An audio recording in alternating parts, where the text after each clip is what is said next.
So here we are, College Coffee Talk, Pearl and Andy Lockwood. This is the first episode of the 2024-25 academic year. 25-26 application year. Okay. Class of 25. Right. School year 24-25. Yes. But yes. Applying As I was saying, for financial we just start over? aid and application season for 25-26. Okay. As I was saying, it's the first episode of the 24-25 academic year. Yeah. And this is a show that's all about helping families figure out how to give their kids the edge in getting accepted to their dream colleges, which may or may not include Ivy League or near Ivy or other competitive colleges. It's also a show about how those families, particularly families that think they can't possibly qualify for anything, to help them find money, which is the topic of today's blockbuster bombshell episode. Yeah. And it's also a show where we answer your questions about anything that has to do with getting in or paying for college or test prep or anything else.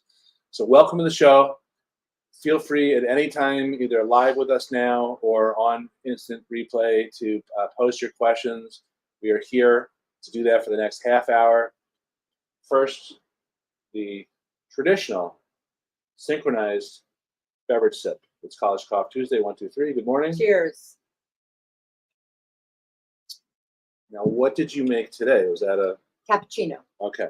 So sometimes you go with what the latte or cafe au lait. Yeah, there's so many options on our little brewing thing. Yeah. I just want to make sure you guys can see and hear us. I'm logging in here. I see us. So that's a good sign. We're here. Yeah. So say hi in the chat. Let us know what questions you have. And we're going to get right into today's show, which is all about money. We're going to go through 3 case studies. It feels like I should say, it's all about the money, money, money. That's weird. I did not have that feeling. But that is a song. Because you always say, like, is that a song? Well, it's because you're like a musical theater performance. You're constantly bursting out into lyrics.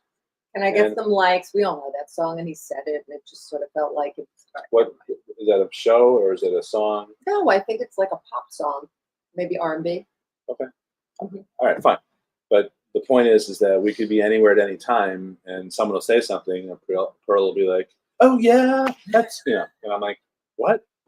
So most of the time, it's not a song, but that's in 60-40. Sorry, not song. It's a condition I'm afflicted with. It's called musical theateritis.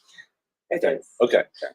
Anyway, we already digressed. So we're going to talk about 3 case studies today. So and we can't give names because they're actual clients and we don't want to reveal any confidences. Sure. But okay, so the first case study was sometime in the recent past where a family came in to visit with Pearl and talk about finances. The next case study is going to be about how an affluent family, an attorney, self-employed attorney, and a very high-income career mom helped their child get more than $1 million of total scholarships. And the third case study is going to be about how to negotiate with colleges. So let me try to frame your case study, the first one that happened in the recent past. Batter up. Let me try to just set this right. So this happens a lot, and again, we're going to be leaving out some of the key details so we don't reveal exactly who this is. But a family came in to meet with Pearl, and their situation was they were high income and they had saved a lot of money for their multiple kids' colleges, educations. And at the beginning of the meeting, it looked like there was no hope for them at all in being able to qualify for anything, which is how I think a lot of high-income families feel. And by the end of the meeting, that was not the case. Right. So talk a little bit about how you pull the rabbit out of the hat. Okay. So and if you need to burst into a song, use your own discretion. It's all about the money. I meant another song. Okay. So family came in, and when I start with a family and I'm doing the due diligence and deep dive into their financial situation, their employment situation, so that I have all the facts so that I can recommend whatever course is possible to best put their financial aid application foot forward, whatever the case may be. We start with a fact-finding mission. One of the first things I do when I'm analyzing financial aid, I start with what is the most heavily weighted portion of the formula for financial aid, which is the income portion. So the operative tax year for the 25-26 school year is the 2023 tax return. I had the family's tax return. I looked at the tax return, and they are totally not need eligible, not even close. So, okay. Which by the way, I'm just going to jump in. I'm going to try Sure. not to derail Okay, you you here. can steer me. That's Okay. fine. A lot of people don't understand how this works, so they think they make too much money. Right. They're not going to qualify for anything. But sometimes it is the case because there's other factors involved too, including the number of children you have in college at the same time. For some colleges, not all colleges. So there's a bunch of other factors. You did the analysis, and the important thing is, just to cut to the chase, is that they were not going to qualify for need-based aid. So you said instead of that, you should be zeroing in on merit. Yeah. The merit possibilities, etc. In this particular family's instance, they were applying potentially for merit aid. However, they had very high-end schools, Ivy League schools, which do not traditionally give merit. So we have a non-need eligible family. We have not really a merit-giving school. So it looks like this family is going to be paying full boat for school. If their dreams come true, daughter, son gets into the Ivy League school of their dreams, etc. But in this instance, so let's put the price tag at approximately, and I think I'm undercutting it, $80,000 a year, which I think is low nowadays. Let's just call it 100. Most colleges publish their cost of attendance at 90, right? But let's just call it 100. By the time your kids go to school, who knows what's going to be. Fine. Just to keep the math simple, we'll say it's about $100,000 a year for an Ivy League education. One student completes it in 4 years. That's $400,000. This family also had multiple children, all going to college within the next 10 years. Okay? Close in age. So far you've described, I would say, 90% of our clients. Us. Yeah, 90% of our clients. Right. Yeah. Exactly.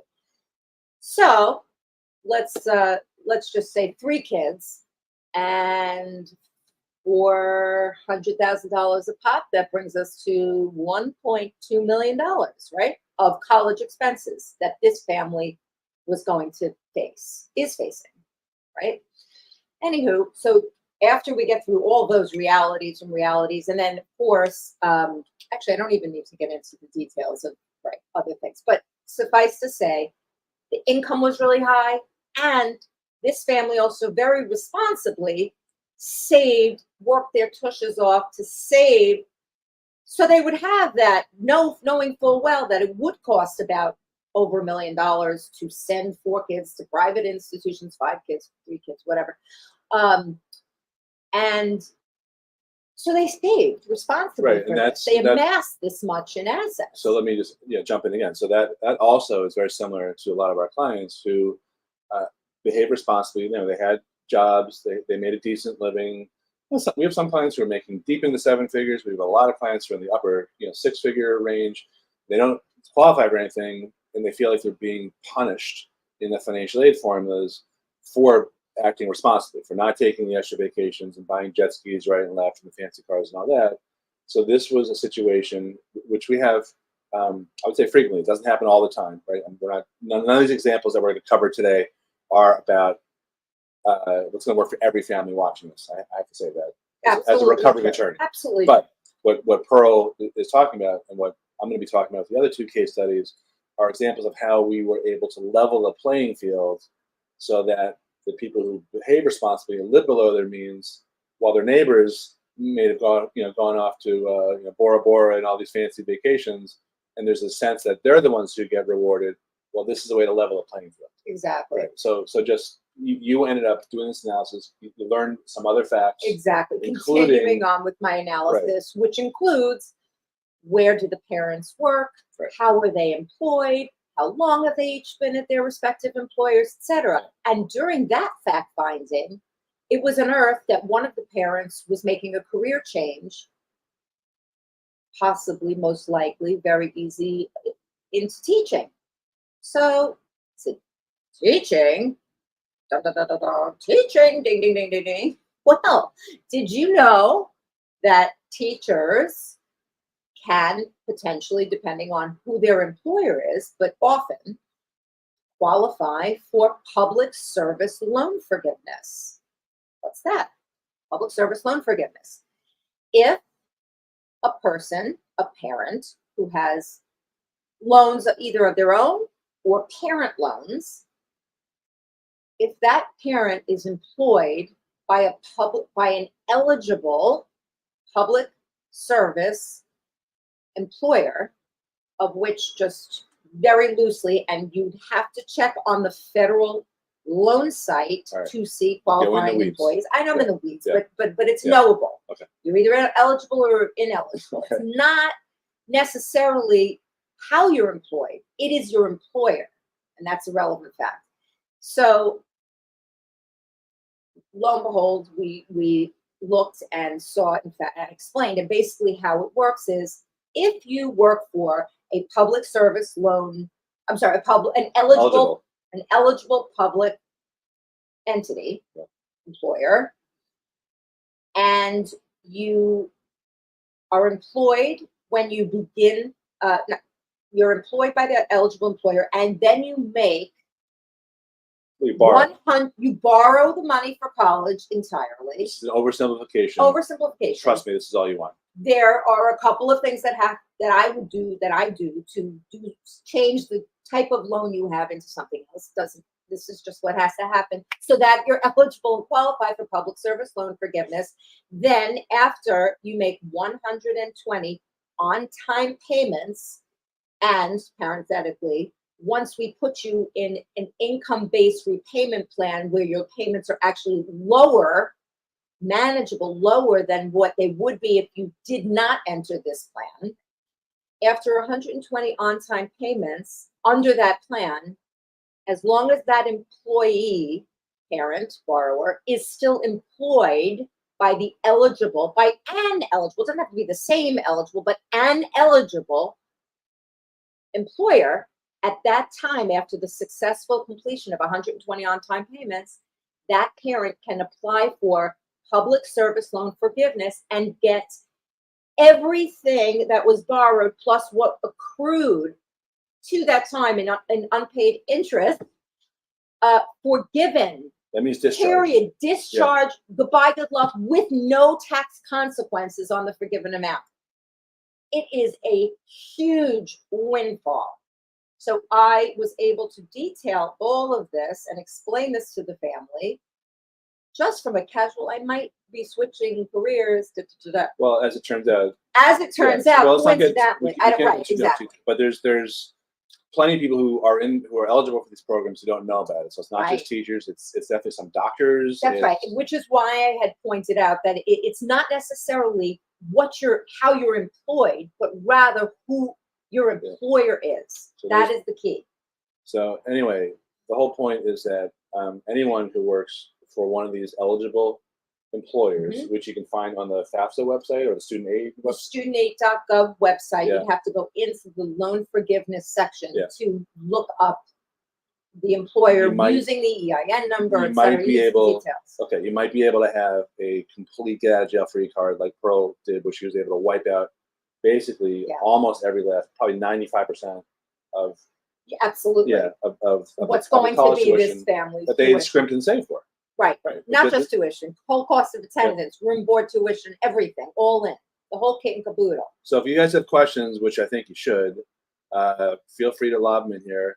Good morning to Dawn, Patrick, Francisca. She had a negotiation case study. That's true. Yeah, that was another successful story. Corrine, Heidi, Anthony, Kate, Ratan,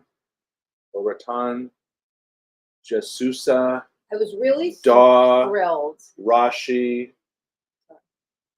Dean. I was Says very good morning, thrilled Pearl and Andy.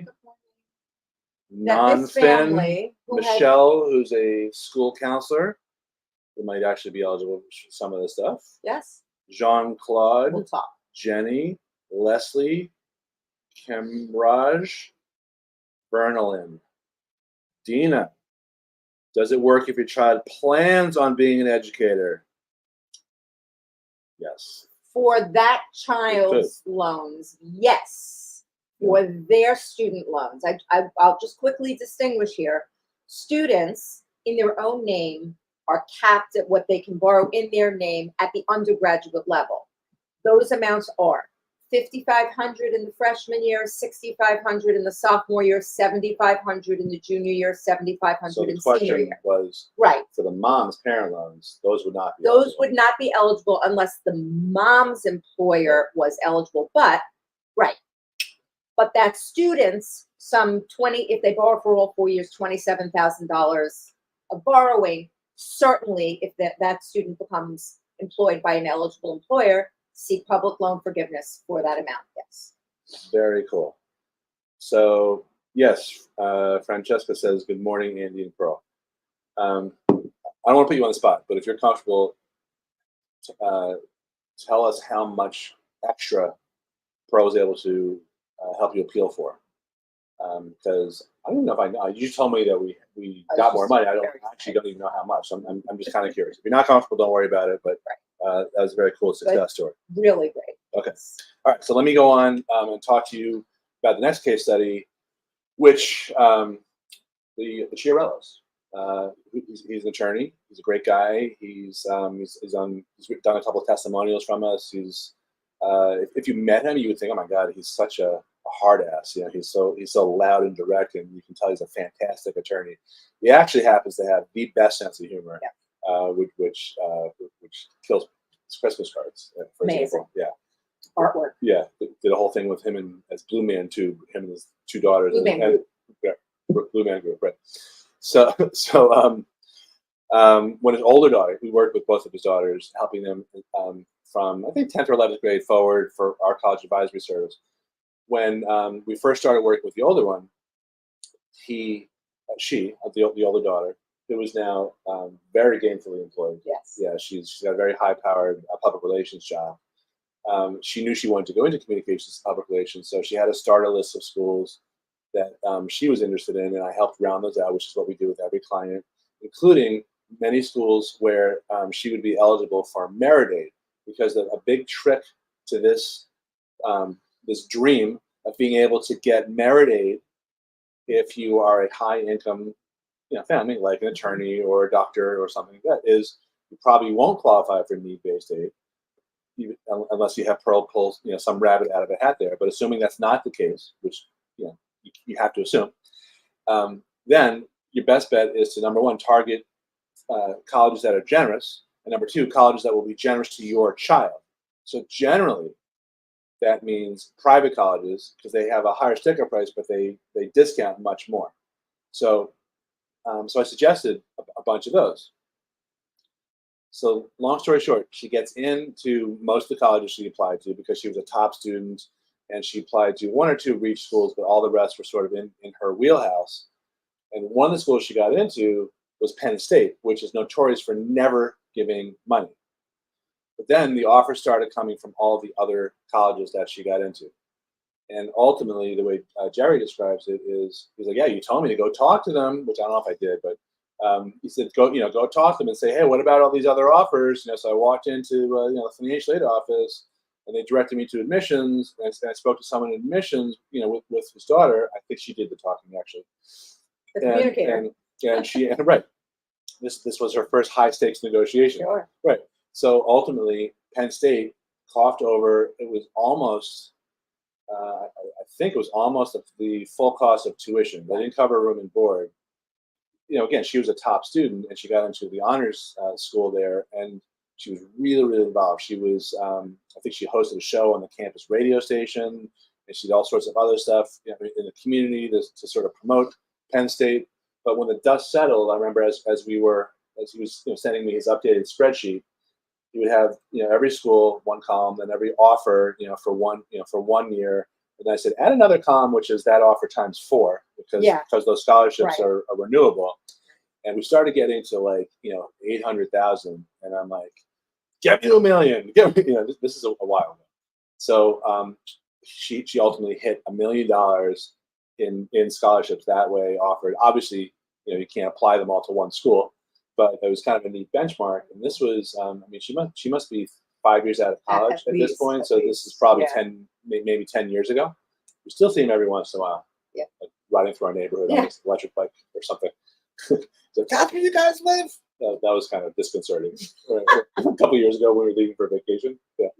So, so anyway, so that's a way. That's probably the best way for a high-income family who doesn't want to. He could have written a check, I think, for both of his girls if he really wanted to, but he didn't want it. It's about value. Yeah. So, and he wanted to retire someday, and so he ended up, and his daughter ended up doing really, really well because they targeted generous schools and ones that would be generous to her. And in this case, they basically pulled a rabbit out of their house because Penn State is notoriously not generous. I've seen them give maybe 5 or 6 of our clients money over the years. She was one. She was probably the top one, the top choice. I want to make one comment about that that's not exactly related, but you take it away from this story, and there are many other clients where this is the case. There's a notion of path of least resistance that I believe in terms, in this instance, in college, there are schools that some students have to like claw their way in and like beg, please, steal and borrow, and they're like just hanging on to get in. And the school doesn't really want them. They're not really going to negotiate with them. Even we've had a case where there was somebody who applied to Syracuse, which has money to give. His family was NEET eligible. There's some other things there, but like he wasn't not like one of their best. Well, he was very lucky to get in. He was very lucky to get in.